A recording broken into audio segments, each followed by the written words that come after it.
NATO and the EU have stepped up their cooperation on dealing with hybrid threats with a special focus on countering cyber attacks.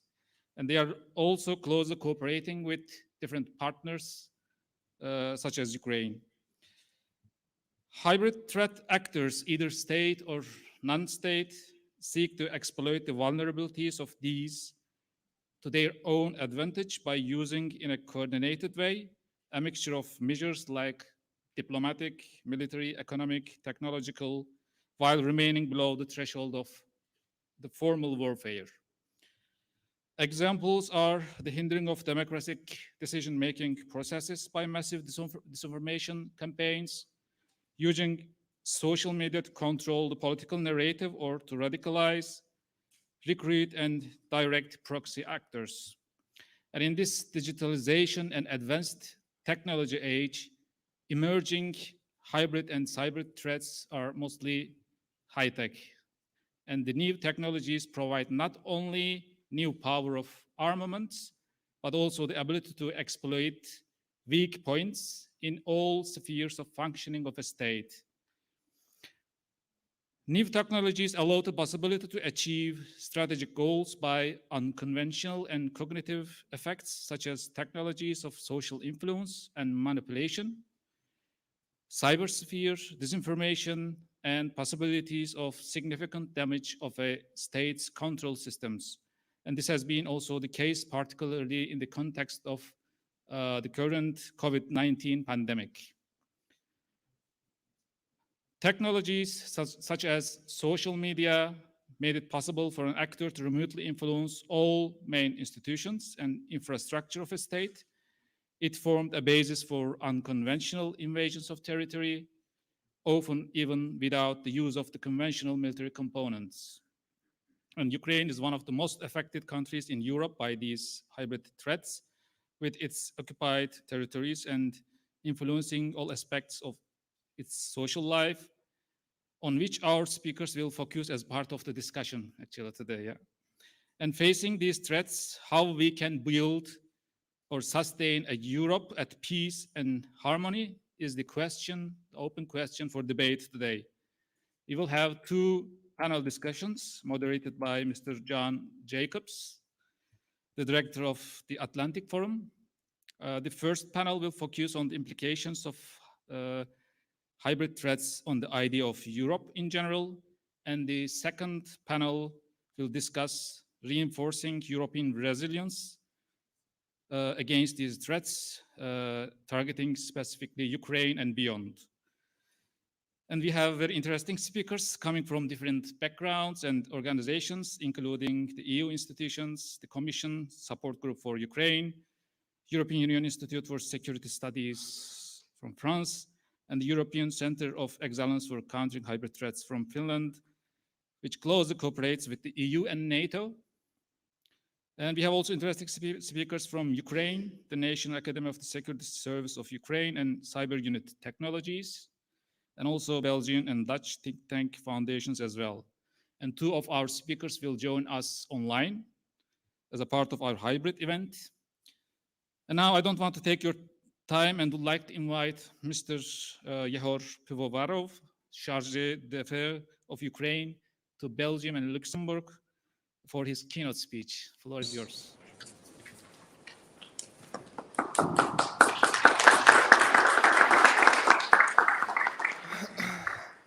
Thank you very much for giving me the floor. Distinguished guests here, ladies and gentlemen.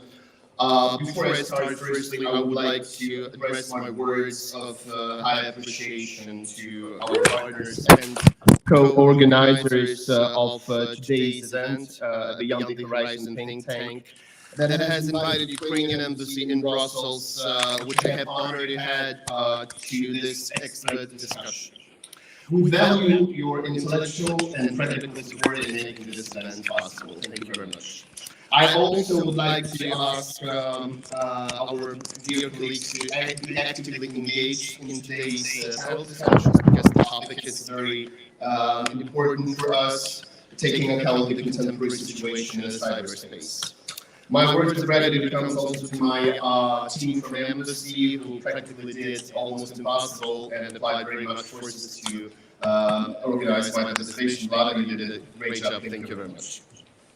In my opening remarks, I would probably briefly stop on international aspects of the safe cyberspace from the geopolitical point of view.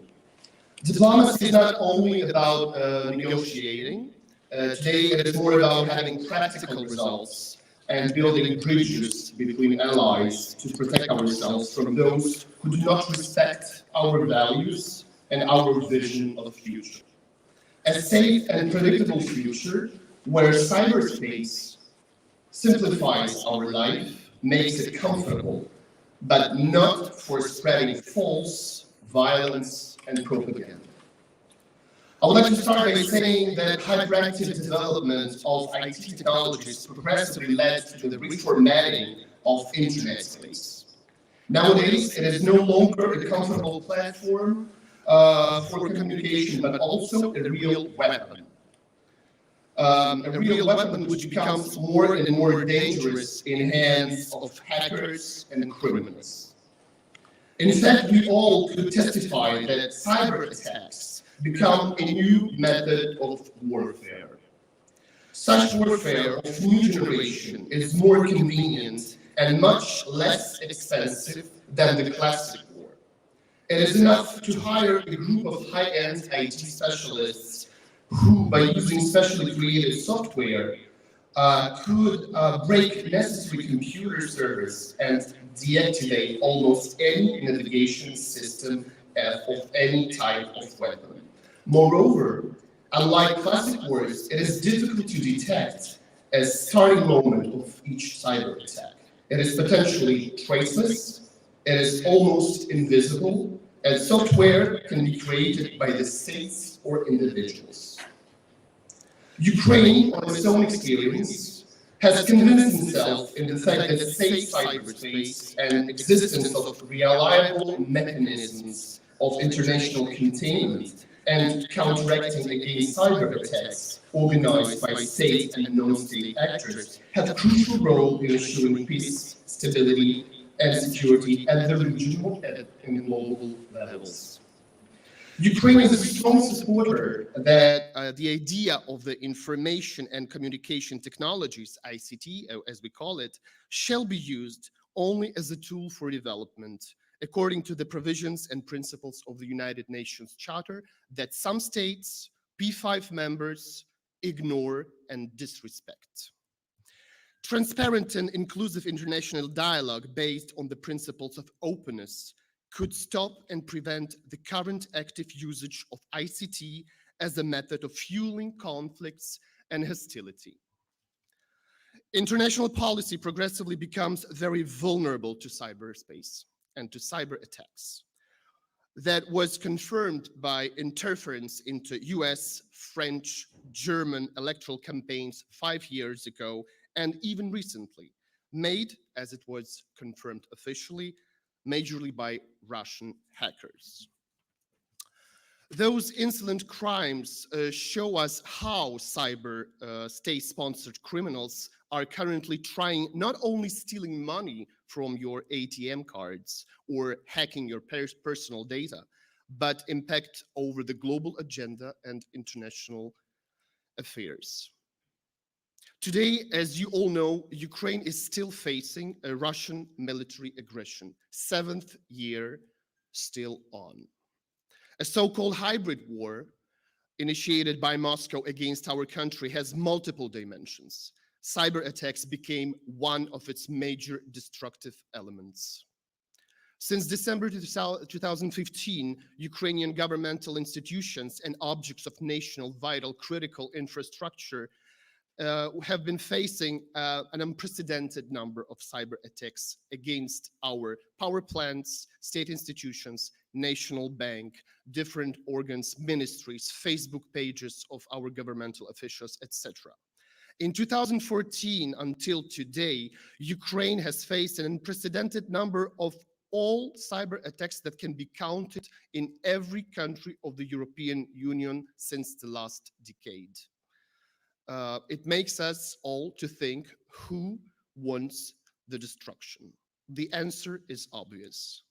As you can see, it is not a scenario of kind of apocalyptic movie, but it happens now in Europe in the 21st century, and it happens with now, and it happens with Ukraine as majorly with all other countries that are subjects for such attacks.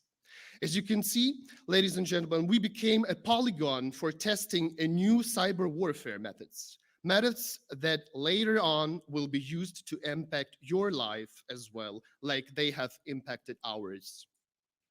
According to our security service expert-led investigations made alongside with the participation of our foreign experts from NATO and EU, of course, to ensure objectivity, all cyber attacks have common features and same one country of origin. Guess which? Collected virus samples give us the right to affirm that it was not a private, but a state-guided special cyber operations to weaken our defense ability and affect our national security. Nowadays, in a COVID epoch, when planet's lifestyle suddenly became teleworking and online functioning, our enemy uses cyber technologies to undermine public trust to state institutions, discredit vaccination campaigns, spread false against vaccines and its efficiency, manipulating with statistics, and sow doubts and uncertainty. Bots, armies of fake Facebook users, thousands of so-called experts every day spread lies about chipping population during vaccination and 5G network impacts on health. Those marasmus you know well. These examples confirm the fact that Ukraine became a purposely Russia-selected object of the organized external cybercrime, which is often as devastating as the regular warfare. Of course, Russia is not the only country in this world which acts as a cyberpunk. You know the rest of the names, of course, but it is the only who does it so insolently and so, frankly, awkwardly. We accepted this serious challenge as a state and mobilized our national resources to respond duly to these hostile acts. In 2016, Ukrainian President had signed a decree that approves the Ukrainian national cybersecurity strategy. It is an important step forward in the field of Ukraine's modernization and resistance to the existing and emerging threats to our national security in the field of cyber. My country, year after year, became much more resilient to these types of attacks. And now we have managed to create a stable cyber defense system, which is not yet perfect, of course, but reliable and flexible enough to react and to proact. With the valuable assistance of our European and American partners, we work closely on building better resilience against Russian cyber attacks in a principle of beneficial cooperation. Technologies versus our unique experience. We share it to improve, to trace, and to hold accountable. In this context, in order to further strengthen international cooperation on countering cyber threats, the international community, to my own experience and to my own opinion, should continue working closely and ensure deep cooperation with the private sector, with the private IT companies. Developing and security of cyberspace, introduction of e-government, security and sustainable function of electronic communications and public electronic information resources are becoming a part of Ukraine's state policy in the field of cybersecurity, shaping our new digital society. Those are our strategic routes that we hope will lead us to success. Finally, no success in this field will be achieved if the civilized world would not invent truly efficient mechanisms to bring the states accused in cyber attacks to justice. Only punishment and international consolidation could minimize the consequences of state-led cyber operations, which will also increase in future. A future where all our life is fitted in the size of a one smartphone. Dear ladies and gentlemen, by concluding, I would like to mention that cybersecurity is a subject of universal and tremendous importance that we will only grow up. We should consolidate our efforts to elaborate common rules of the game, equal for everyone, with purpose to ensure safety for any attempt to discredit such eminent achievement of humanity as computer technologies are. Thus, we are condemned to work together, all of us, state actors, private companies, think tanks, and we should be at one side and build an international and technical intellectual background between our nations and our national experts. Our today's conference is the right step towards this ambition goal. Thank you for your attention.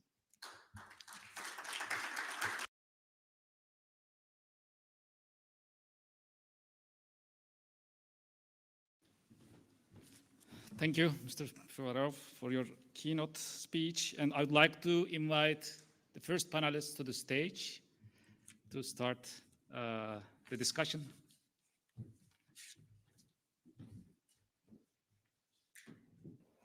See how it works, please. Thank you.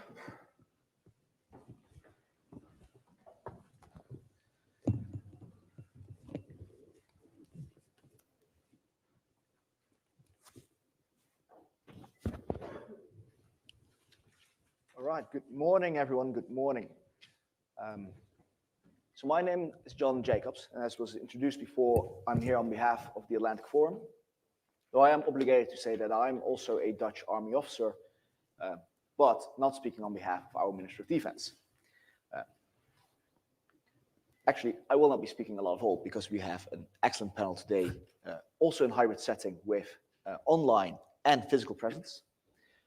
But very briefly, as of 2017, I've been involved with the topic of hybrid warfare and found myself becoming the custodian of the Oxford bibliography on hybrid warfare. Hence, I think Horizons invited me to join. Being military, however, I will be very strict on timing, so that's my role for today, so that we can use the Q&A for the interaction with the audience, either physically or online. And in order to do that online, please make sure to tag Beyond Horizons on Twitter or any other social media channel, so that our tech team in the back, again, this is also hybrid, will have the questions pop up on my iPad right here. So we assume that's gonna happen. Make sure to tag them right away so that the panelists can respond to those questions as well.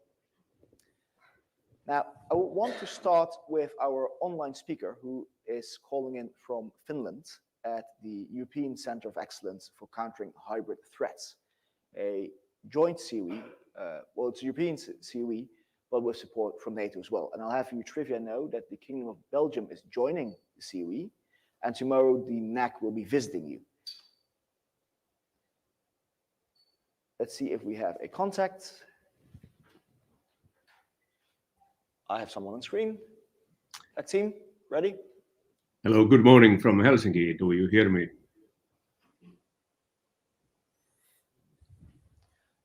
Juka, we can't really just hear you just yet. Bear with us for a moment. Let's test 1, 2, 3, 4. Do you start hearing me? Yes, this is perfect. So Juka, I had hoped you could bring us a sort of a setting the stage and very briefly introduce hybrid warfare from your perspective. Thank you very much. I appreciate this opportunity for basically two purposes. Of course, first and foremost, I can confirm what the previous speaker, the keynote speakers, mentioned about Ukraine being a test laboratory in hybrid warfare, because that's the case. And we here in the European Center of Excellence have been studying Ukrainian case very carefully from many viewpoints, especially maybe our conceptual model, where we have studied the whole hybrid case of Ukraine as an example, but also in many specific fields. Just to mention one, for example, is what is happening in the seafront, where security-related dilemmas can be exploited to economic coercion. This is very effective, unfortunately, and can be utilized elsewhere also. So we have received support from Ukrainian experts so many times in our events. So I want to thank for that and hope that we can continue this cooperation, and which also then, of course, gives some forums for Ukrainian experiences.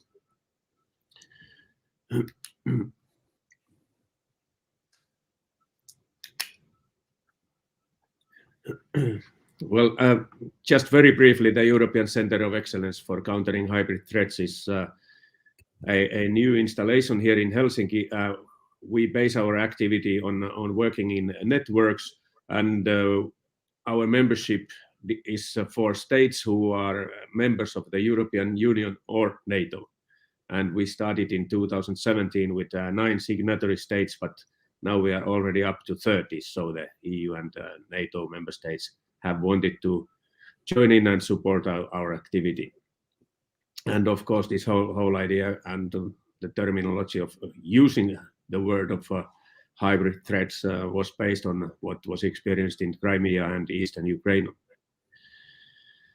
So I appreciate very much this. This is an interesting approach. Normally, I would be talking some much more sectoral and technical issues, but now I'm happy to have this topic of implications of hybrid threats on the idea of Europe. This is important, and this is very important for Ukrainians also to recognize these questions that I just briefly can address here as signs of idea, because apparently there is a huge global challenge going on between the democratic states and nations versus another selection of governance. And obviously we must have selected our side. And so I would say that if somebody can say there is a systemic Western support to something, I think it will be in future anchored more and more clearly to the standards, following the standards of democracy, because that's in the core of the challenge. So what would be the idea of Europe? The history of the European Union, as most would know, was about the coal and steel union after Second World War. So the idea was that after 2 quite consequent enormous wars, connectivity and shared values should bring together the European nations, so that there would be no more war, at least no more war between France and Germany. And as we have seen, this has worked quite well since the Second World War, because there has been even no idea of that direction, that France and Germany would start threatening each other by military means. And this started a long development, which is shown in the development of European Union and its treaties. And what we have achieved already is a common currency covering the most countries, and common free area, free movement, the Schengen area. These were big ideas. And now we have standardized so many things, like, let's say, there is no roaming fee anymore inside the European territory for mobile phones. This is advancing slowly but certainly.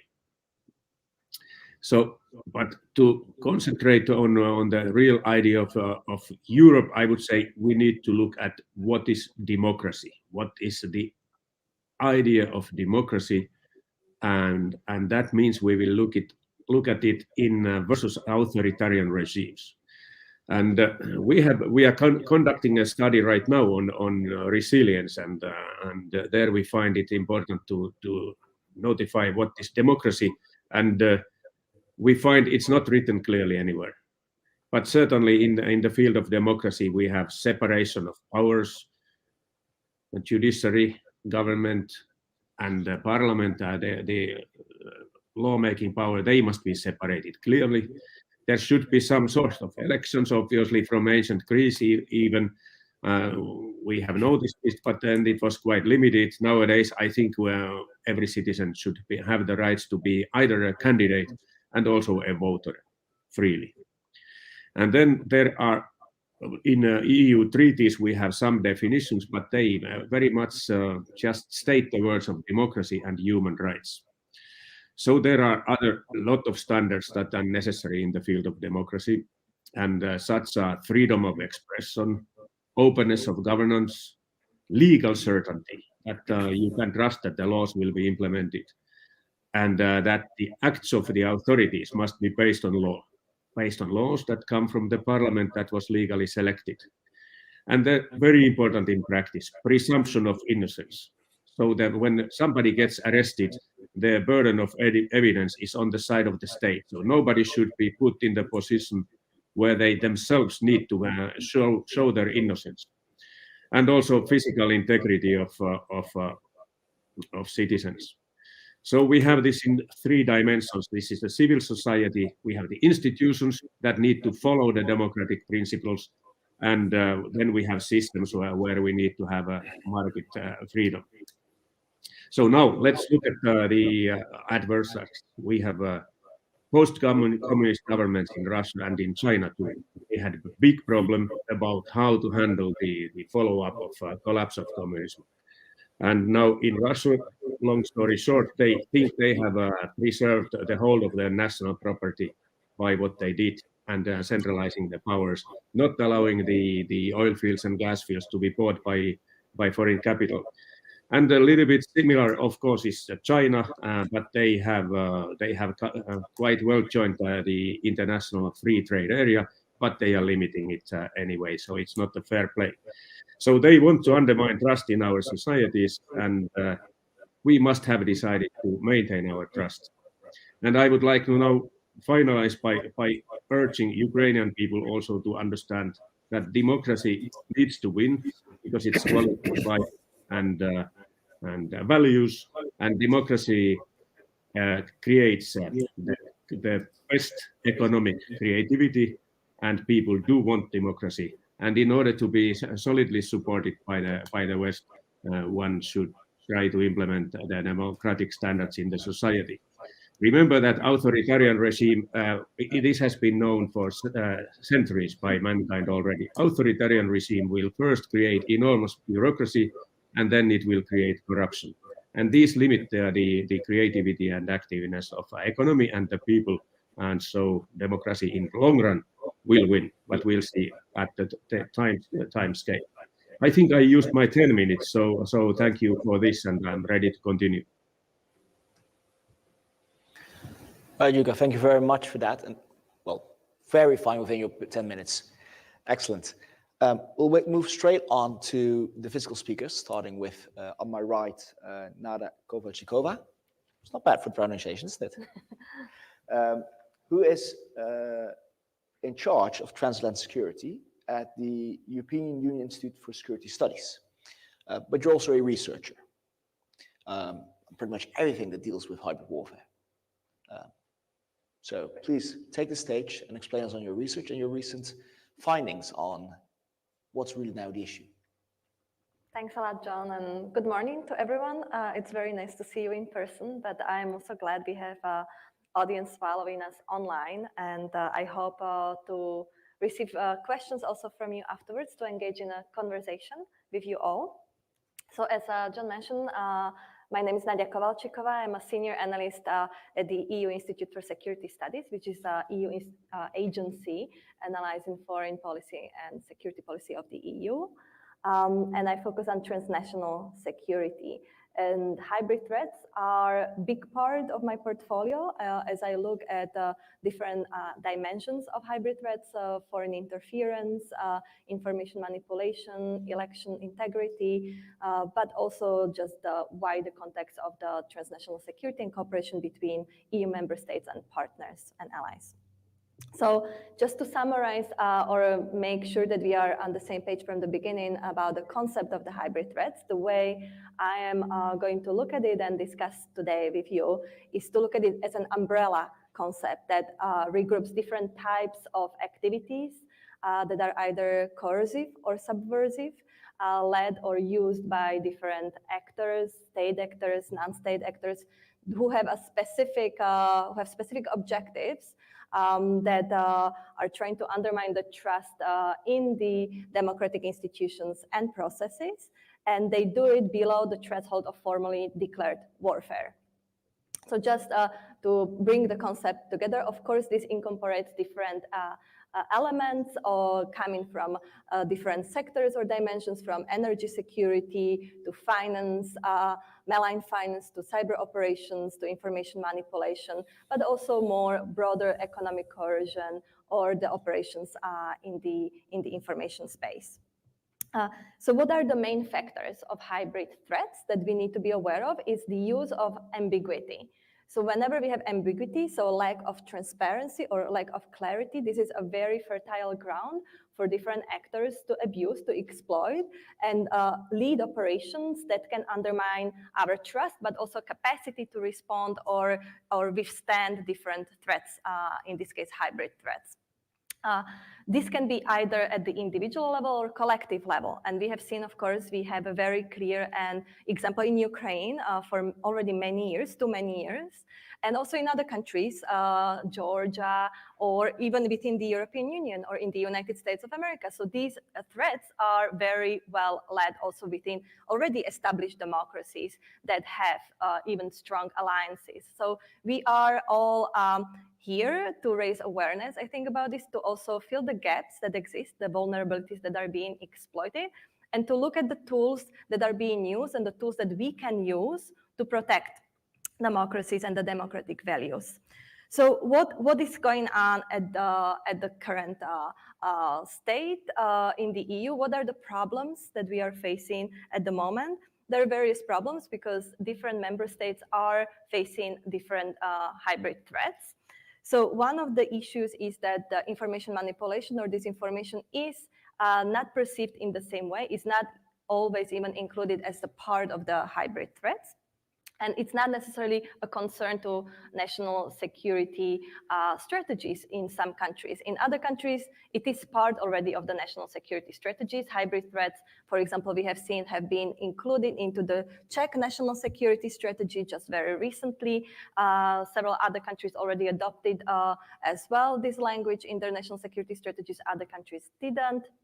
So we see that there is certain process and certain way to address this even more legally, to look at it from a more harmonized approach, but at the same time try to understand the targeted threats to different states and different actors. Second is that there are different initiatives that are already ongoing at the EU level or at the national level, but there is still a lot that can be done.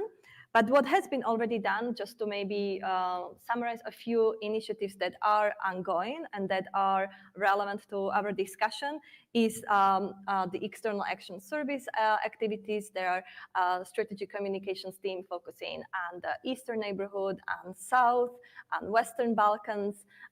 They are looking at different ways to lead campaigns against hybrid threats, to strategic communication efforts to counter these threats, but also coordinate with other units, with other directorates to ensure that we are looking at this issue more holistically.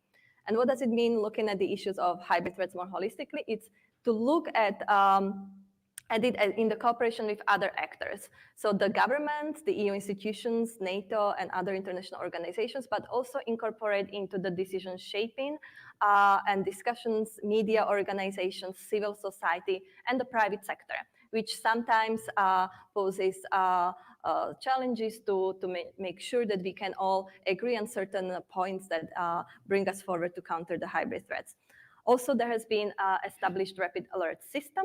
This rapid alert system goes beyond these traditional networks and includes also the countries from G7, so NATO, EU, and G7 countries, and is meant to not only enhance the sharing of information between these countries, but also have concrete points of contact that can be addressed or alerted in case of the crisis or the need, and also increase the speed of these efforts to counter the threats. Another one that I'd like to point out, of course, is the Center of Excellence on Hybrid Threats, and we are very grateful to have the speaker, and I'm looking forward to the discussion with Yuka further on this. This is a European center, so it's not neither NATO or EU.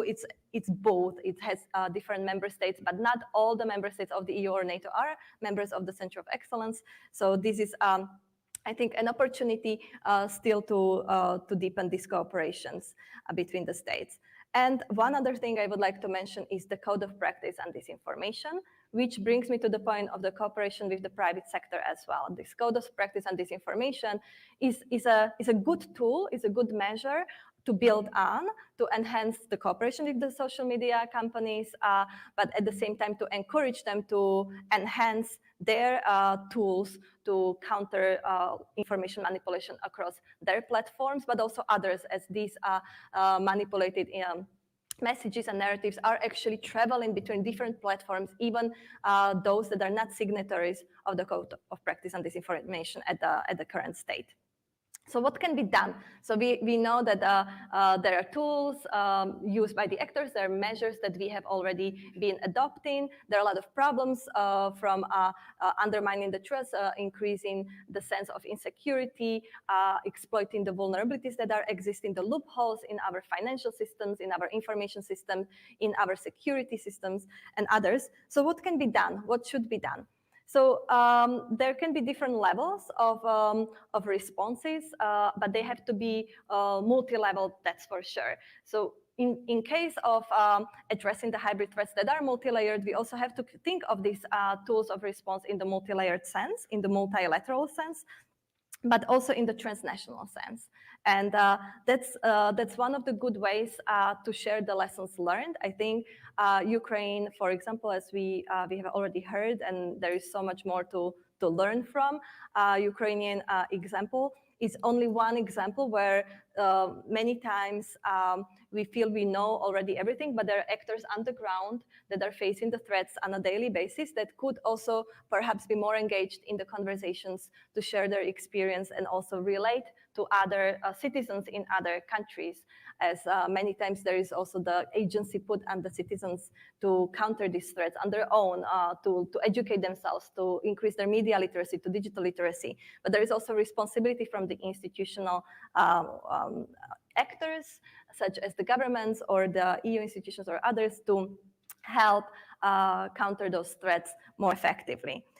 So what has been done? It's the raising of situational awareness between also NATO and EU, strategic communications efforts, cybersecurity, but also crisis prevention measures. One of the ways, I think, which is very good is the exercises. From my experience, I have seen that exercises and simulations really contribute to building the resilience and understanding the threats in a better way and be better prepared. And I think this is an excellent tool that has been already explored also with the Center of Excellence on hybrid threats, but also between the member states. And I would encourage everyone to try to look for the opportunities to be part of these exercises. Sometimes they are in a broader scale, including also the civil society. But also other thing to keep in mind is the innovation. And I think investing in different innovative organizations, tools, different digital technologies is an opportunity.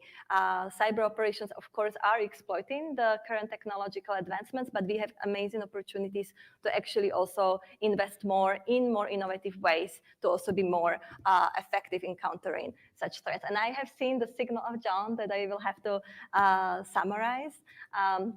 So I would just like to encourage you to come up with some questions so we can actually have a discussion and conversation on this, and perhaps even share your experience and your lessons learned. Thank you. Thank you very, very much. And perfectly within your timing. Excellent. Right, so we started off with a very broad view on what hybrid threats were. We zoomed in a little bit on so what are these threats actually. But now we're just going to call spade a spade. So Susan, our gracious host, that for one, so thank you again very much for hosting this very important timely event. But again, you're also a researcher on a very specific playbook, the Russian playbook. So please talk us through what is actually one of those adversaries that Yuka mentioned. What are they doing? And then hopefully also, what are we going to do about it? Okay. The floor is yours. And ladies and gentlemen, it's our pleasure to welcome you, such a distinguished guest. Today, I'm going to talk about decoding contemporary Russian playbook, and I want to begin with a quick overview and background. Next slide, please.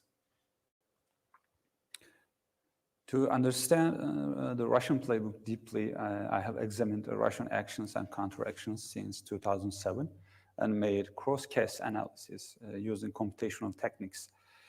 And so I will mention three main points to give an overview. First, as you see, Russia demonized nation building elsewhere in the former Russian Empire. And accordingly, the ongoing Russian aggression clearly reflects the Russian strategy to back up its great power vision. And secondly, to prevent Western expansion, Russia wants to keep post-Soviet allies or states politically weak, economically dependent to Russia, and their borders unsettled. And furthermore, I would like to highlight Russian enablers, such as frozen conflicts, a new way of Russian warfare, and according to Russian malign economic and political influencers in Europe. Finally, recent experiences strongly suggest that the period of soft balancing ended, and the year 2007 clearly marked the beginning of hard balancing or hybrid balancing. Next, please.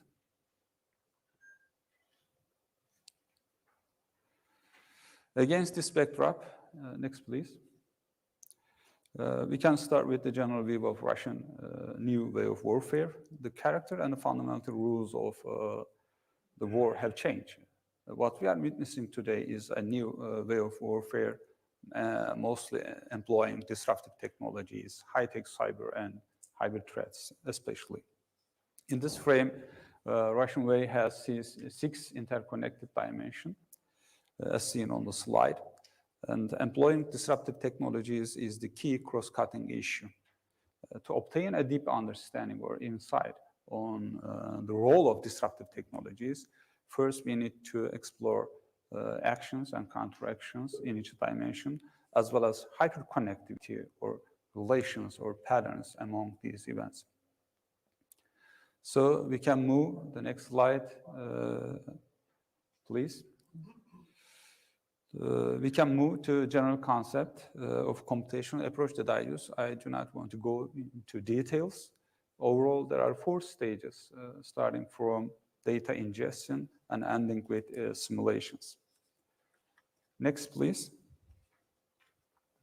In line with this concept, in the event recognition phase, by the way, events represents actions and counteractions, such as cyber espionage, disinformation campaign, deepfake news, little green man operation, etc.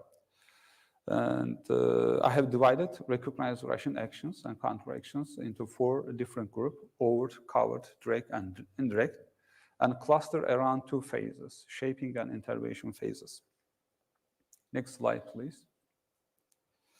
Then for classifying and clustering this event, next slide, please. These events, using computational techniques, I develop a multi-layer event classification model. The first layer is a modern warfare event classification model, which divides events into 4 quadrants.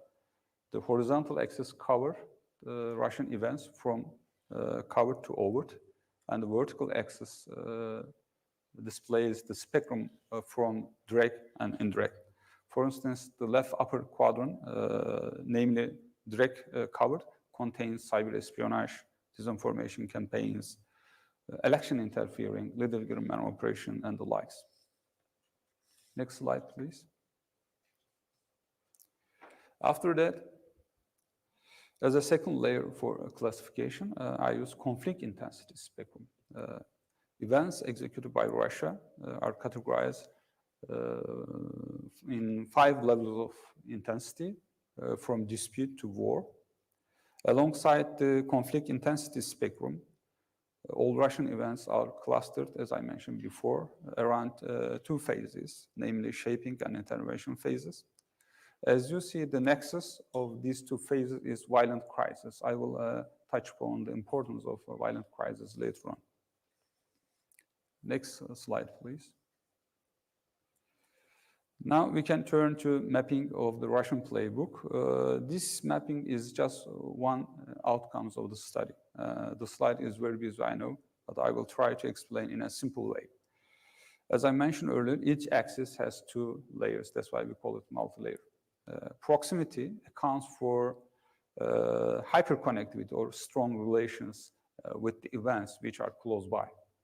And further, the positions of the events along the axis indicate patterns and provide inputs for our simulations for the probability of occurrence of the next events. During the shaping phase, Russia mostly uses non-kinetic and non-military tools. It's very logical. But if deterrence fail or Russia wants to intentionally escalate the crisis, a transition will take place, I mean, from shaping to intervention.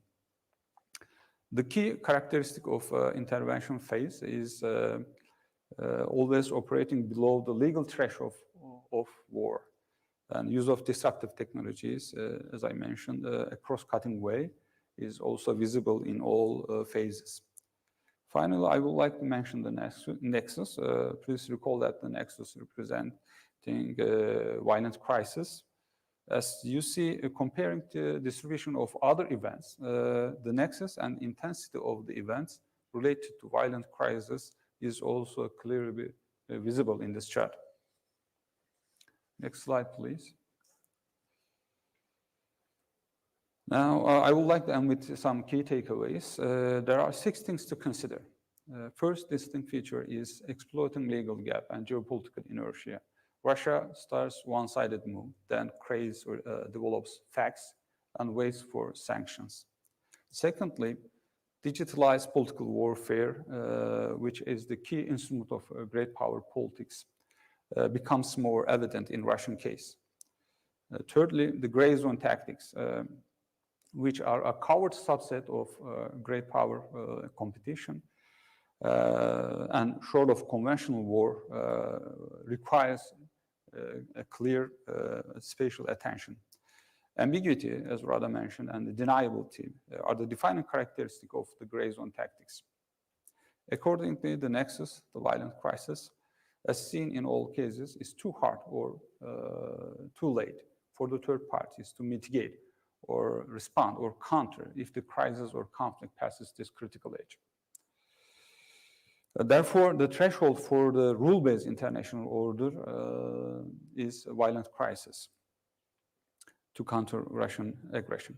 Fifthly, in the long run, from my perspective, Russian outdated imperialism will alienate its natural allies and will be more counterproductive among new generations in the post-Soviet region.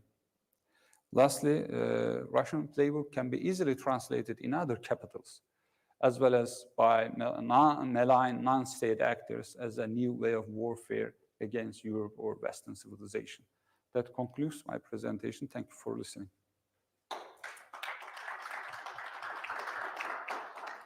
Thank you, Mr. Susan. I think that was a very, very specific on really what are the tools and what our adversaries do. And if I then make or abuse my position as moderator to then right away ask the first question. Seeing that a lot of these shaping activities are below threshold, do you think it's possible to forecast these kind of events? And then should we now, after taking Georgia as sort of the first one after 12 years, be able to, well, sort of know ahead of time when Russia's gonna take something out of the toolbox and use it against us? Of course, actually, the core purpose of this study is predicting malign states' behavioral patterns. I prefer the term hybrid intelligence instead of AI because we are using human and machine agents symbiotically to predict malign actors such as a malign state or non-state actors or terrorist group, whatever you can call. So we can predict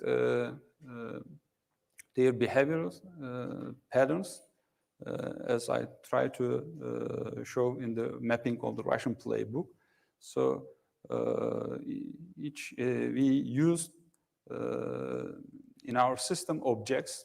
Objects represents a state, an individual, a leader, a terrorist group, etc. And at the events represent, as I said, action or counter-actions. So we try to map the relations between object to object, event to event, event to object, and maps the relations between those objects and events. Then our algorithms and with the help of subject matter experts, I mean human agents, we can easily predict the malign states, actors, behavioral patterns in advance to mitigate or response or to give a preemptive response to those actors. Excellent. So it should be possible. Questions, are we then going to do it? That's the next question. But we'll first open up to the floor. If anyone has a question, please state your name and your affiliation, and try to keep it short to the question. The gentleman on my left. News Agency of Ukraine. I hope you hear me now. Dmitry Shpurko, National News Agency of Ukraine. I just want to thank Yuka for very good report, and just mention that comparison of the current Kremlin and Beijing regimes, like a post-communist, is quite risky, because obviously we have a kleptocratic regime in Kremlin and still Communist Party in Beijing. So that what is the common between them is the absence of any moral breaks, let me say so, in conducting the hybrid and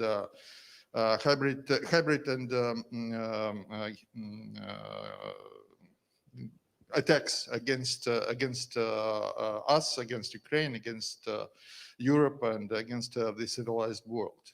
So my question is, do you, as Europeans, have some kind of breaks? Because we all know that the thief always have some kind of privilege in front of the honest person, because honest person cannot allow himself to do something, for example, to break a law, to don't follow the democratic principles, freedom of speech, and so on and so forth. So my question is, how deeply you feel that kind of uncertainty, let me say so, in fighting with the kleptocratic and totalitarian regimes. Thanks. Thank you. Yuka, are you still with us digitally? If we can get you on screen. Indeed, here I am. Do you hear my voice now? Yes, yes, we can hear you. Lovely. Since you were named, be able to respond to the gentleman's question. Well, thank you. And thanks for the note that mapping some nations now as post-communist is risky. Of course, you are right. There is a communist party ruling in China, and what pulls all these strings together is authoritarian. Means that it's not a democratic regime. So just waking up, starting to wake up, that in the core of this conflict, there is this issue of democracy, and the trust of citizens in democracy, which means that we must implement such models as parliamentarianism, and related to that and deriving from the powers of the parliament, various checks and balances in how the society works. And so we don't have easy and fast solutions, but basically this is a struggle of what global people want to see from those who hold the power, and in what kind of systems they want to live. So this will be a long struggle. But and we have so unfortunately there are so many pros for the authoritarian regime, as this discussion already showed. They will be they can hold the strategic planning up to longer periods, because our governments change every 4th year, and we can have a total strategy shift as immediately after 4 years in every nation, whereas the authoritarian model keeps up the leadership much longer. And on the other hand, if talking also of forecasting, as was asked from the previous speaker, so they can decide on an operational turn as a matter of one night, which doesn't happen in democracies either. So this is a perilous adversary, but only I can say that in the very long run, the people want to live under a democracy, and this is the key weapon. Thank you. All right, thank you very much, Jukka. I think there was also a question on the right side. Sir, please state your name and your affiliation. Bernard Siman from the VUB. I would like to highlight two threats in the economic area, which I think emphasizes or underlines the importance of the point that was mentioned about private-public cooperation. The first threat, and both are threats that are underway. The first one is the exploitation of the negative cash flows of companies because of COVID to launch acquisition bids, particularly where there are IPs relating to technology. And the second is the use of ESG, legitimate ESG issues, environmental, social, and governance issues, to try to gain control of the boards of listed companies and change management and potentially break them up. And I think in both cases, enabling the flow of information between the private sector and the public sector is going to be key to building resilience. And to that end, it is, I think, extremely important to develop a framework that doesn't exist at the moment. The private sector doesn't really talk to the public sector, and the public sector is loath to share information with the private sector. And unless we build that framework, that resilience will disappear. And I think time is of the essence on this one. Thank you. Right. Thank you, sir. See that we exactly have 3 minutes left. 1.5 minutes for each of you, since we mentioned economic, one of the 6 dimensions, and we've talked about resilience. Nadia, would you go first? Sure, and I think the question on democracy, as well as, of course, cooperation between different sectors or countries is crucial. I'd like to just come back perhaps to the democracy and the appeal of democratic values. I think that's something that is so strong that the authoritarian regimes do not have, and also the number of the democracies and the fact that there is a potential to build alliances with other democracies and gain also information and cooperate and use the tools that exist, not reinvent the wheel every single time, is extreme benefit that the democracies have in comparison to authoritarian regimes. And yes, democracy cannot be for granted. We see how vulnerable it can be and how we need to protect it on a daily basis, and how we need to engage citizens and different actors to ensure that they do trust the governments and the other leading actors to actually support and protect their rights. But at the same time, rights bring responsibilities. And I think this is a kind of a circle that we need to just continue fueling this cycle of trust and of responsibilities on all the sides. But the fact that we have already managed to recognize and acknowledge and identify different hybrid threats up to today is something we did not have before, even if the hybrid threats were led before, for many years, much more before the illegal annexation of Crimea. So now the raising of the awareness has already reached certain status where we can already be more active in implementing the tools that we have managed to develop, but also I think continue building the partnerships, yes, with different sectors, but also with different countries who have experience from Russian or Chinese or other state, non-state actors interference. And here I'm talking also beyond the European continent, United States, Australia, Japan, or of course, in our neighborhoods as well. So I would just say building partnerships and alliances is something, democratic alliances is our strength. So closing remark. Remember that I mentioned Russian new way of warfare has 6 interconnected dimensions. So countering or mitigating or responding to such high-tech threats, employing disruptive technologies definitely requires whole of government, whole of society efforts, and building interfaces between public and the private sectors. Otherwise, our efforts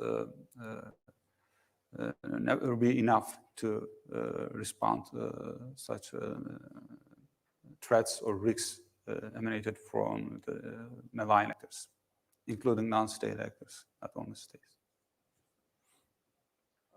Excellent. Well, we're exactly at 10:45. I'm very excited with being straight on time like this.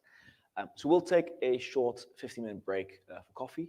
Do take into account we're still having a pandemic, so please social distance yourself a little bit. Thank you very much to our speakers, Yuka, for introducing us broadly and then zooming in, eventually ending up to the actual playbook with a very solid question on the back on a very specific economic threat that's probably somewhere in that playbook as well.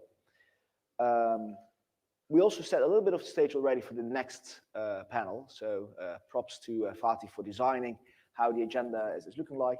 But we will focus a bit more on legal aspects or lawfare, as you might call it, cyber, and then finishing off with defending democracy.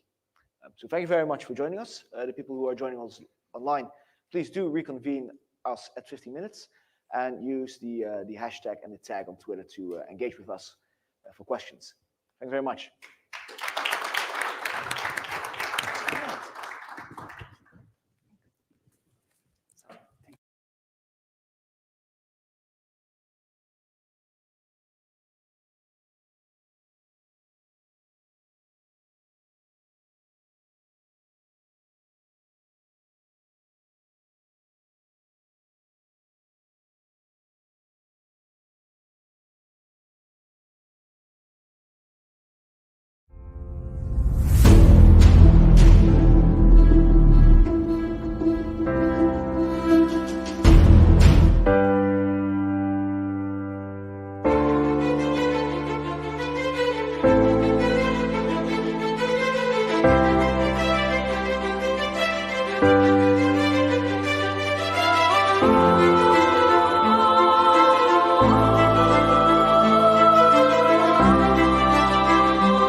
Right, welcome back, or for those who are joining us online, welcome to the second panel of today. So if you wasn't with us this morning, we started off very broadly on sort of the wider threats and slowly zooming into the Russian playbook. A couple of things that were mentioned in this morning which are relevant for today is that we touched upon legal aspects, which we will delve into a bit more this part, on cyber and on the need for resilience and democratic values and how to go about that. So with that, we have an excellent panel. Again, 3 people joining us physically and 1 online. So if you would allow me, Professor Marushak, if you're with us digitally, we have a visual. Do we have audio? Yeah. Good afternoon, everyone. I'm here. Excellent, excellent. Right.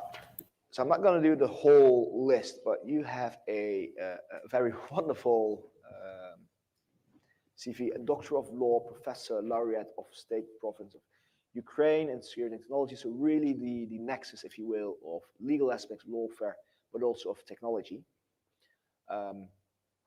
If I may, would you be able to start off our panel, both sketching a little bit of what the situation is, and then focusing on your question whether Ukraine could develop, well, I think they could and they should, a counter-disinformation system using the cybersecurity. It's not always a threat, it can also be a solution. And we'll ask you to take 7 minutes to do that, because again, we're going to be strict on timing. Okay. First of all, I would like to thank the organizers, the NGO Beyond the Horizon, as well as the Embassy of Ukraine in Belgium for the invitation. Unfortunately, I cannot participate in in-person discussion due to COVID aftermath, but hopefully next time could participate in this professional conversation. I'm not authorized today to represent the National Academy of the Security Service officially, or to represent the position of the Security Service of Ukraine.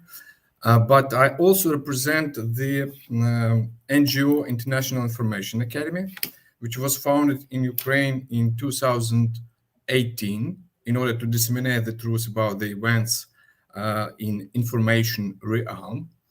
And I would like to mention the sentence of Hassan Suzan that disinformation is a part of hybrid Russian warfare. And that is why there is a strong links between cyber attacks and information operations or campaigns as a part of hybrid warfare. I would like to compare the legal and institutional background both for cybersecurity and for counter-disinformation levels. Let me start from the very beginning. And I would like to mention that recently the legislative work on cybersecurity strategies has been quite active in Ukraine. The law on basic principles of cybersecurity in Ukraine 2017, new cybersecurity strategy of Ukraine 2021, other bylaws came into force. Work is being done on improving domestic legislation in the field of critical information infrastructure protection. You maybe know that the draft law on critical infrastructure has been already at the final stage in the parliament. At the level of bylaws, for example, Act on Vulnerability Detection and Response to Cyber Incidents and Cyber Attacks authorizes State Center for Cyber Defense of the State Service for Special Communication and Information Protection responsible for detection and counteraction. The need to establish the same structure to the counter-disinformation system could be one of the ways of its development. However, there may be a different approach. An independent, non-profit organization such as EU Disinfo Lab focused on tackling sophisticated disinformation campaigns targeting Ukraine. I also would like to mention that the legislation in counter-disinformation area should be implemented strictly in line with freedom of speech and freedom of expression standards, and in adherence with the Universal Declaration of Human Rights and other relevant instruments. In Ukraine, there was an unsuccessful attempt to represent the draft law on disinformation in 2020. This initiative provoked sharp criticism from Ukrainian and Western media experts. They pointed out that the new norms introduced by this act could be used easily to silence journalists and lead to significant government control of media. A little bit about institutional background. Nowadays, there is progress in sharing responsibilities of the state agencies in cybersecurity area. National Cybersecurity Coordination Center monitors security and defense sector stakeholders. State Service for Information Protection provides the regulation in the cybersecurity domain. The Security Service of Ukraine, intelligence, and other agencies have their own authority according to cybersecurity legislation. On the other hand, Ukraine started with actions in counter-disinformation realm. As you all know, the sanctions against owners of some Russian information services and social networks were imposed in 2017 based upon decision of the National Security and Defense Council of Ukraine. In February 2021, sanctions were imposed on 3 so-called oligarch Medvedchuk channels. They were key platforms for the spread of pro-Russian anti-Western narratives. By the way, the US legislation legal analysis provided by the representative of the International Information Academy facilitated YouTube's access ban to the accounts of the TV channels. You can see on the next slide. I can but mention that the development of the governmental structures to counter disinformation started in March 2021, when in order to achieve the goals and objectives of the National Security Strategy of Ukraine, the Center for Countering Disinformation, CCD, was established as the body of the National Security and Defense Council of Ukraine, whose responsibilities are identifying and countering disinformation, propaganda, etc.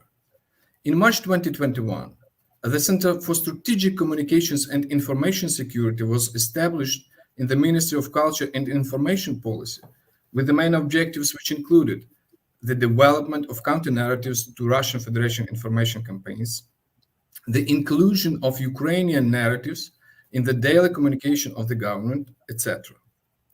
The last entity provides more visible activities than CCD, maybe because it has strategic communications as one of the objectives, or due to the fact that CCD is involved in collaboration with security and defense agencies where process of disinformation operations detection and response actions could contain classified or sensitive information.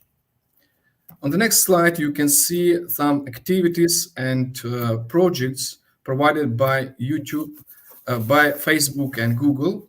And according to Thomson Reuters and BBC Media Action research, social media and search engines are the 2 most popular sources of news and information in Ukraine. One of the main goals of the CCD should be establishing a fruitful cooperation with social media companies, especially with Facebook and Google. In the nutshell, being under Russian aggression, Ukraine can and should demand domestic legislation towards providing mechanisms to prevent, detect, and respond to Russian disinformation campaigns. Having said that, I mean Ukraine should provide mechanisms to raise national interests in information realm. The legal concern is the extent to which the governmental structures authority respect freedom of speech, privacy, and rule of law principles. My understanding is that the state cannot exercise influence on the development of a reliable news network and the fact source checking process, apart from the official governmental platform. Second, developing and enhancing algorithmic criteria for prior detection of disinformation, as well as flagging and dispelling it, is the responsibility of social media companies due to their technical capacity. At the end, I'm going to tell that such a procedure could involve CCD's proposal to National Security and Defense Council based on security and defense agencies analysis and civil society organization, media, academia inputs, especially in fact source checking. Thank you very much for your attention. I would be glad to answer questions after the panel. Thank you very much, Professor. Thank you for joining us online. We'll quickly move on to the next speaker, and then we'll get back to you in the Q&A. Doctor. Sure, let me speak from here. Dr. Ashat is the COE at Cyber Unit Technology and Cyber School. And again, we're still focusing on the cyber bit, but this time on the occupation, the illegal annexation of Crimea. Dr. the floor is yours. Yeah, hello everyone. Thank you for inviting for such an important event. So finally, technical guys like owners of technical companies speak together with the political guys at the one scene.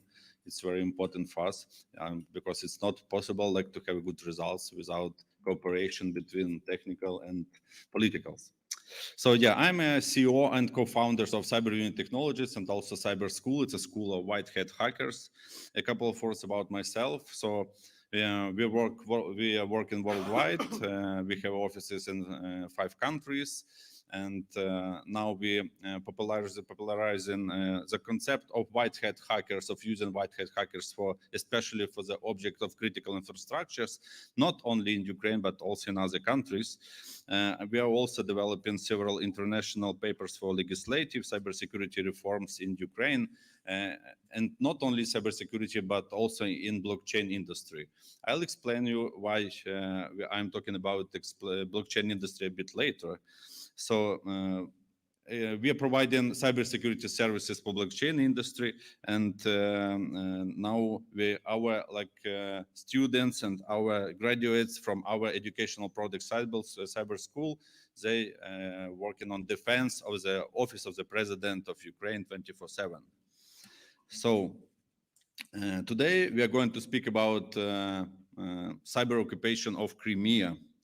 It's actually a new phrase and new topic. If you try to Google this phrase, you will find nothing, because actually now we are creating a history together with you, because cyber occupation is really new topic for discussion. And the world is changing, and we observe and actually not only observe but also feel in Ukraine a lot of this evolution of hybrid wars, and Ukraine is a target of Russian hybrid warfare, and this is unique case study for the whole world for discussing and for studying so what's going on inside of our country. So about 10 months ago, together with CCSI Global, it's US non-government organization, we started to investigate this topic of cyber occupation of Crimea, and not only Crimea, but also Soviet frozen conflict zones. And we discovered that Russians' deployment of digital and information tools and strategies to occupy territories represents a significant escalation of warfare in digital world. But it's very important that the scope of this digital aggression is unknown even to policymakers at the moment. And this is actually what we should develop all together with you. So we created working group. It's now, so far, it's only 9 people from Ukraine. And we, through research with this working group, with these participants of this working group, we found evidence, sometimes it's direct, sometimes it's indirect evidence of the following methods that enable cyber occupation. I'm going to mention a couple of these methods to you, and we can discuss them after all. So number one is establishment of pro-Russian industries like cryptocurrency mines that create bitcoins and drive up energy prices, sometimes cause to blackout. So number two, it's establishment of digital crime enterprise in occupied territories. For example, different hubs for the creation and exchanges of anonymous virtual assets. I can give you an example that from not official people who visit in Crimea time to time, they explain that you can easily change bitcoins to fiat money, like to US dollars or Russian rubles anytime. And so we can see that some bitcoins going to Crimea or from Crimea anytime, but it's actually bypassing sanctions, worldwide sanctions. So you cannot send officially money to Crimea, but you can send bitcoins, and you can even create bitcoins in Crimea and send it to worldwide. And this is like what we should understand at the moment.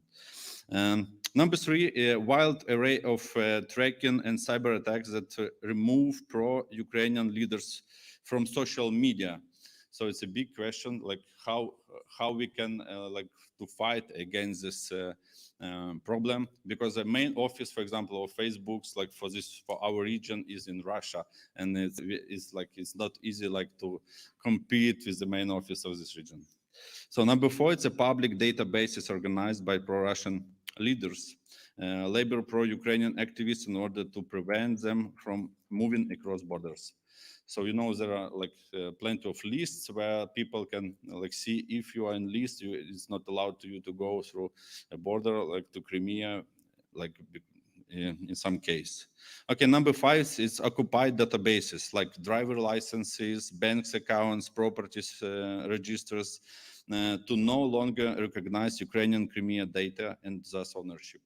So they just occupied our registers, and if you have Ukrainian license, you cannot prove it in Ukraine anymore. So this is part of cyber occupation. And number 6 is systematic media campaigns against Ukraine. Like, you know, what does it mean? Like, we see it every day. A wide array of disinformation tactics in social media, also the discreditation of pro-Ukrainian leaders. And number 8 is occupying media, changing radio and TV signals in the Crimea region to play pro-Russian media. So this is only beginning of our research. So it's only concept of this cybersecurity occupation of Crimea, cyber occupation of Crimea. And we made a couple, like some work, and we also presented this, our like very first results during Crimea platform in Ukraine. It was a very successful event, by the way. And we also present these results to the first Deputy Minister of Foreign Affairs of Ukraine, Emine Japarova. We also presented these results to Anton, who is a permanent representative of the President of Ukraine in Crimea. So it's only like beginning of its, let's say, MVP of the big road, big story. So we actually, and it's not only like this results that we receive after some investigations. It could be used not only for Ukrainian region, but also for any other region worldwide, because it's only beginning of cyber occupation of territories. So we are really interested for international cooperation. We are open for partnership. So please contact us. Let's do some helpful work together. And thank you for your attention. Thank you very much, Doctor. Now, we've heard two very specific speakers on well, a whole range of issues. Wasn't 9 or 10 in total? So now my question to you, Mr. Tong, is what's the European Commission doing about this? Maybe I also take the floor Well, over there, if I can. Of course. Or maybe I don't know, maybe it's more comfortable to speak there while sitting. Yes, thanks a lot for this question, and thanks a lot for inviting me to attend this seminar on a very important topic. I represent Support Group for Ukraine, which basically deals with Ukraine in the broadest sense of the word, not only cyber threats, hybrid threats, but all other aspects of Ukraine development and reforms. And we also, besides designing support for Ukraine, we also are leading in many other areas on the reform and policy dialogue. Well, I think that I would like to make 3 main points. I think the first very important issue to raise, to mention, is that from the EU's point, it is very clear that Ukraine is under a terrible, significant threat from outside partner. And this includes not only the conflict in the east, but also the hybrid, including cyber and the disinformation attacks. And I think that from the EU's point of view, we have recognized it at various occasions. If you followed the EU-Ukraine summit that took place a few weeks ago, we also saw that the President of the European Commission raised it. You saw that the President of the Council of European Council raised it. So definitely very much on the agenda of the EU-Ukraine relations. I think I should also add that from our side, there is a very strong wish to be engaged with Ukraine. Ukraine is the 8th partner around the world with whom we launch the cyber dialogue. Ukraine is the first Eastern Partnership country with whom this dialogue was launched. And this dialogue is exactly for this purpose, to basically learn from Ukrainian experience, share our best experience, and also discuss the possibilities how to enhance our cooperation, how to integrate further Ukraine into some of the EU institutions that deal with cybersecurity. Now, this is the first point. The second point, I think it is very important to look at how Ukraine has reacted to the cyber threats. And cyber is always, if there are cyber threats, there is always this possibility to react by closing the internet, to turning your back to digital. Ukraine has done exactly the opposite. I think the way Ukraine has made steps towards making the state duly digital is impressive. Ukrainian friends and partners surely know the TIA platform, which has been made available for Ukrainian citizens, and within a very short period of time, basically more than 7 million people are using this platform. And I mean, this shows how much this wish of offering to citizens the benefit of digitalization, while being at the same time also aware of the threats, how much this has been the part of government's agenda. And from the EU side, we definitely welcome this. I think I should also say that what we consider very positive is that Ukraine has taken a very clear commitment to align itself with the EU legislation and standards. This is about the NIS directive, Network Information Security Directive, also other cyber acquis, critical infrastructure protection acquis of the European Union, but also the 5G toolbox of the European Union. This is very important for us, and of course we encourage this. And it's also important in terms of future integration of further integration of Ukraine with the EU digital single market. Third point about our support. We have worked together with Ukraine on cyber issues and supporting them for many, many years. This work has been in the mode of very much stepping up the support. So starting perhaps more with the softer instruments, with more with knowledge sharing, and then progressing further. We have supported the closing of the gaps in the legislation, also on cybersecurity strategy of Ukraine. I think colleague earlier speaking mentioned that this new strategy was adopted just recently.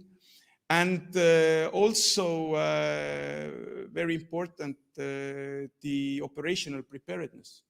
I was not here in this hall when the previous panel was convened, but I tried to hear through the internet, and I think somebody mentioned the exercises, cyber exercises.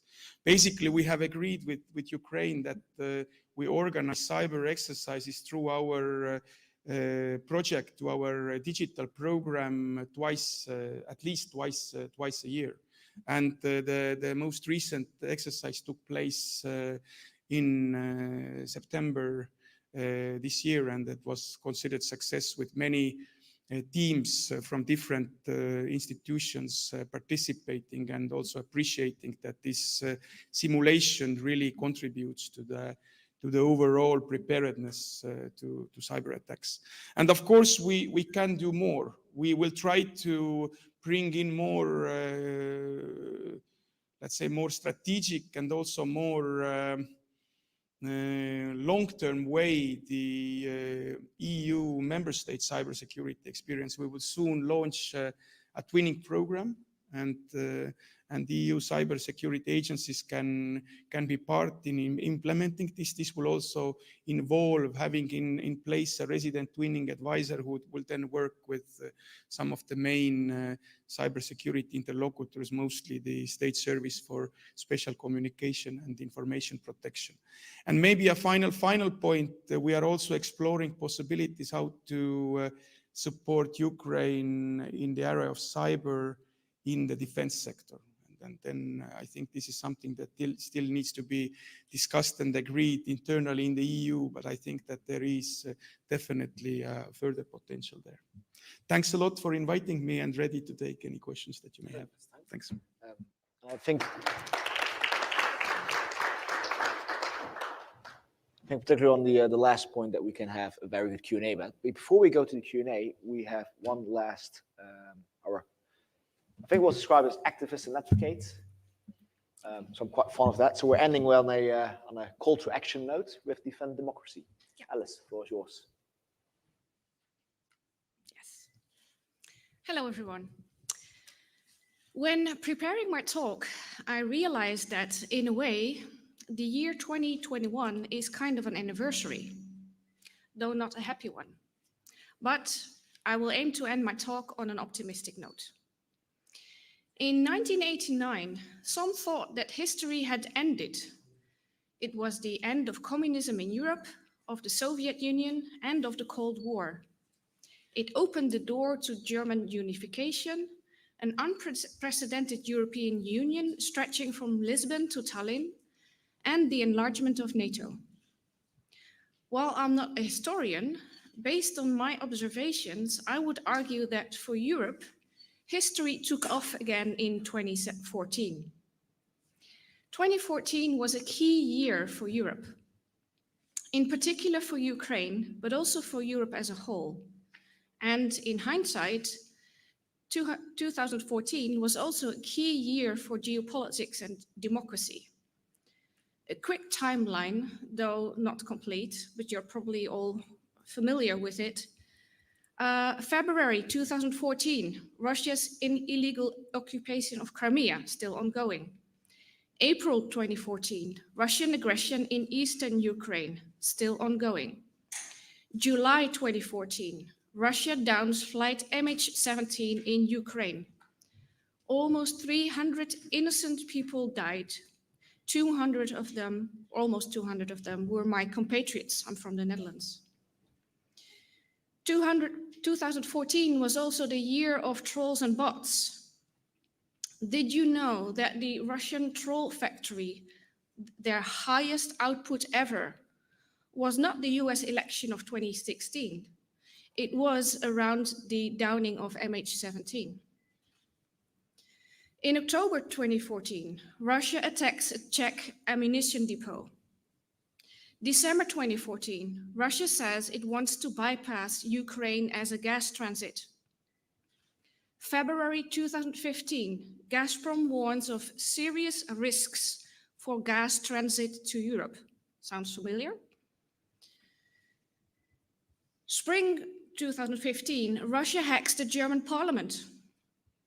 June 2015, Russia starts Nord Stream 2 to bypass Ukraine. And then, of course, there's 2016. Russia interferes not only with Netherlands' referendum on the EU-Ukraine association agreement, but also with Brexit and with the US elections, and so on to today. So at the time, working as a digital strategist, almost 24/7 online on the front line of European geopolitics, I saw trolls, bots, propaganda, disinformation, and influence operations in an early stage. By 2016, I was so concerned about Russia's interference in our democracies that I decided to do something about it. The result is the Defend Democracy Foundation. Our mission is to defend and strengthen democracy against foreign and domestic and technological threats. Because, of course, pointing the finger only at the Kremlin is too easy. Protecting, strengthening, and supporting democracy starts with getting our own house in order. We must prove democracy works at home. not just because we want the best form of government to deliver for our people, but also if we want to be credible abroad. And don't get me started on the many technological threats to democracy, especially social media. These are worth an entire talk in itself. A recent overview of research shows that digital platforms are key facilitators of polarization, which of course affects democracy. Think about it. If there is one thing that and foreign interference and domestic populism and tech platform business models have in common, it is polarization.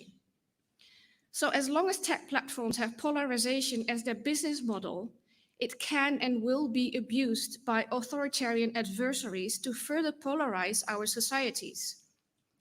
Which means that our public debate, our shared reality, and therefore our democracy remain at risk until we change that business model. So I urge democracies to team up and disrupt polarization as a business model for tech platforms and as a vector for hybrid warfare. However, while we must therefore deal with domestic and technological threats to democracy, we cannot let the Kremlin and other adversaries, including China, get away with malicious interference in our democracies and societies. And we're obviously not going to succeed by each country acting on its own. We need collective deterrence and countermeasures. The EU and its member states do not currently have a specific regime of sanctions related to foreign interference and disinformation campaigns orchestrated by foreign state actors. The EU must strengthen its deterrence tools so that malicious foreign actors have to pay the cost of their decisions and bear the consequences. As the European Parliament's Special Committee on Foreign Interference Rights, we need an EU coordinated strategy against foreign interference and adequate financial resources aimed at equipping the EU and its member states with appropriate resilience policies and deterrence tools, enabling them to tackle all hybrid threats and attacks orchestrated by foreign countries. The committee says that this strategy should be built on 1. Common definitions, critical and ex-post impact assessment of the legislation adopted so far, as well as understanding and situational awareness of the issues at stake. 2, concrete policies enabling resilience building among EU citizens in line with democratic values. 3, appropriate disruption capabilities. And 4, diplomatic and deterrence responses in a global context. Now, the good news, NATO and the EU, while NATO is a military alliance, the EU is a peace project. But as the line between war and peace has grown thinner since 2014, NATO and EU are working more closely together. There's now even a dedicated task force on EU-NATO relations. It brings together knowledge and expertise from inside the EU's External Action Service and coordinates with other EU actors to strengthen the EU-NATO partnership. Also very important is the role of civil society. It has already been mentioned. Since warfare has shifted from conventional to hybrid, it's no longer just soldiers who are involved in a war. It's now also us, civilians. Protecting democracy and the constitutional order and framework of values that underpin it is a matter of national security to all democratic nations. An active, vibrant, and strong civil society is thereby part of what makes democratic nations more secure. This link is even more pertinent in the era of hybrid threats, which are complex, ambiguous, and unpredictable. In the current security environment, states and societies must be resilient to multiple stresses and shocks in order to be able to endure hardship and remain functional under duress. National resilience is a popular concept in national security policymaking, and civil society has rightfully emerged as its pivotal component. Almost to the end. NATO, in their June summit also stresses resilience and the role of civil society. I quote, "We have agreed today a strengthened resilience commitment that sets out further steps we intend to take in the coming years. We will continue to take a whole-of-government approach to enhancing the resilience of our societies and achieving the 7 NATO baseline requirements for national resilience through enhanced civil-military cooperation and civil preparedness, closer engagement with our populations, the private sector, and non-governmental actors, and the centers of expertise on resilience established by allies." So, to conclude, whether we like it or not, whether we are ready or not, history is back. We'd better make sure not just to be ready, but to act together, because we are stronger when united. Thank you.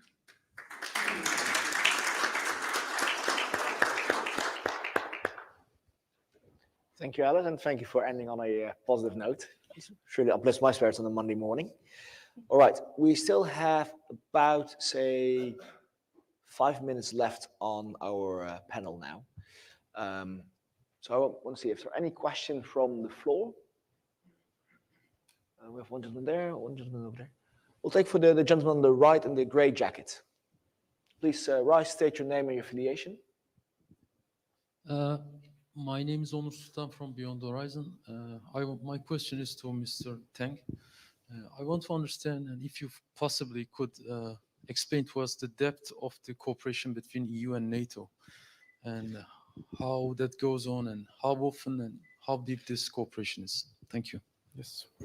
Yes, I think that this was actually something that I was about to say as a reaction to a colleague who was speaking about this. We do discuss different issues with NATO regularly.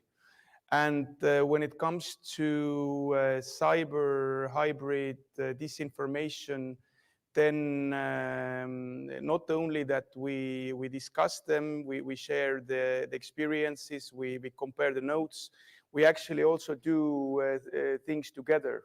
This year, earlier in May, we had a joint seminar on disinformation in Kiev with the high-level participation from both sides at the level of Deputy Secretary General from NATO and also from the EU side, Deputy Secretary General of the Directorate for Neighborhood and Enlargement Issues. And then later this year, I believe in November, we have another event where we will try to go more deep. We are also discussing very concrete projects where we can cooperate together. And then what I should also say as a third element, definitely on the ground, we share this burden or this responsibility, I would put it this way, to work together with different actors, with the government and with the civil society organizations. Most of the times doing our own thing, but then very closely coordinating with NATO. When it comes to cyber, then I think that we are a bit more active on the ground than NATO is.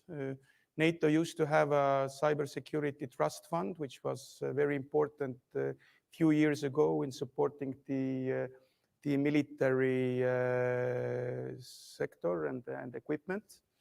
But at the moment, I think on the civilian side, we definitely dare do a bit more. And always, when it comes to coordinating among donors, then of course we always share the best practices and also see where we could do things further together. Thank you. Thank you. Alice, anything to add to that? No, just that I'm very happy to see that EU and NATO are working more closely together. I think that's really important. That was well, I'm not sure if that's me, but in 2016, that was kind of the question I was asking myself, like where is our response, and more importantly, how do we do this together? And so I'm really glad to see that over the course of the years we're working more closely together. Then the last question, taking the gentleman in the black jacket. Murat Çalışkan from Üniversite Katolik de Louvain. I have two questions. One is, I think an important part of the discussion today boils down how the liberal democracies will respond to the authoritarian regimes. Because authoritarian regimes has clearly some advantages like quicker decision-making process, and they have ability to think more holistically because central government is more powerful. My question is, what liberal democracies can do against these clear advantages? One thing came to my mind is, while staying within the limits of democratic values and principles, would it be possible, for instance, to improve the national security agencies, authorities, or the practices, for instance? Because in the first part of the discussion also it was discussed that the democracies, every 4 years the government's regimes change. They don't have long-term strategies. Apart from that, you have this, you mentioned the polarization and others, but would it be possible to take other measures, as I mentioned, that improving national strategy structures? So we'll leave that one question for the interest of time. Professor Murshak, are you still with us? Because by now my TV screen has gone blank. It clearly says it's 45. I'm done. Professor, are you still with us? Yeah, I'm here. So could you reply to the gentleman's question on whether there are other ways to develop and strengthen? My understanding is that the answer is only one. We should develop and enhance cooperation with civil society organizations, with media. It's one of the ways to promote democracy, to promote democratic values. And when we disseminate truth, we are stronger. And the population understand that this is fake, this is disinformation, this is against democratic values, this is inspired operations, and so on. So my answer is only cooperation and, of course, raising awareness of the population.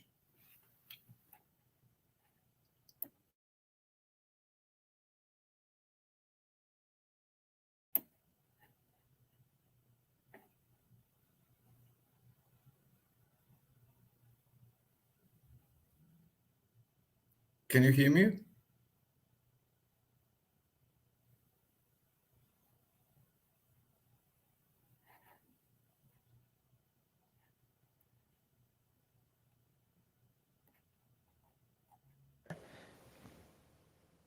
Can you hear me?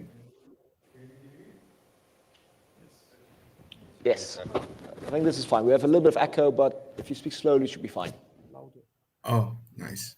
So my answer is that the only way is to enhance cooperation with civil society organizations and media in order to protect democratic values, to raise awareness of the population. You still have your sound on.